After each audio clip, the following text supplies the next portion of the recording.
Although more than 1,200 miles separate Rome from Jerusalem, the Eternal City is full of relics from Christ's Passion. One of the most famous is the Scala Santa, or the Holy Stairs. According to tradition, Jesus walked up these 28 steps on his way to be judged by Pontius Pilate, and even stained them with his blood. In the year 326, Emperor Constantine's mother, Saint Helena, had the Holy Stairs brought from Pontius Pilate's palace in Jerusalem to the Basilica of St. John Lateran in Rome. Many popes prayed at the stairs there, since John Lateran was the first seat of the Catholic Church before it was moved to St. Peter's Basilica. Later, between 1586 and 1589, Pope Sixtus V ordered the construction of a building specifically to house the Holy Stairs. He had the private papal chapel placed on the top floor. It was called the Sancta Sanctorum because it housed some of Christianity's most venerated relics.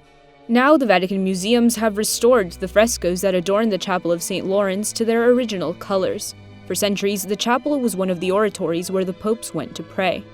What makes this chapel important is that it's a typical example of the Counter-Reformation. The frescoed ceiling shows the glory of the Trinity, and the magisterium of the Church is exalted by the Church Fathers and enriched by the presence of two Franciscan priests, Duns Scotus and St. Bonaventure. Pope Pius IX, in the middle of the 19th century, put the Passionists in charge of this sanctuary, and they guarded it as if it were a treasure. We can see it in the way they preserved it, how they welcomed generations of pious pilgrims who have gone up the stairs on their knees. The frescoes in the Chapel of St. Lawrence have recovered their vibrant colors, thanks to John and Virginia Gildea, an American couple and patrons of the arts in the Vatican museums. They want to bring the faith to people all around the world.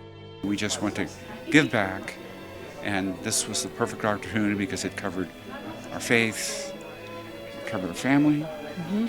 I can't tell you the pleasure and return we've had from that, the peace of mind, just the concept of exposing others to this that we were fortunate enough to be able to participate in. Right, and we feel so blessed that we're able to do it.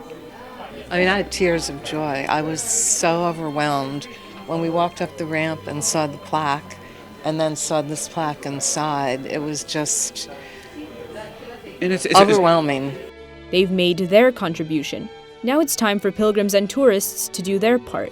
All they have to do when they visit the Scala Santa is turn to the right to experience the original splendor of the oratory where history's popes have placed themselves at the service of God.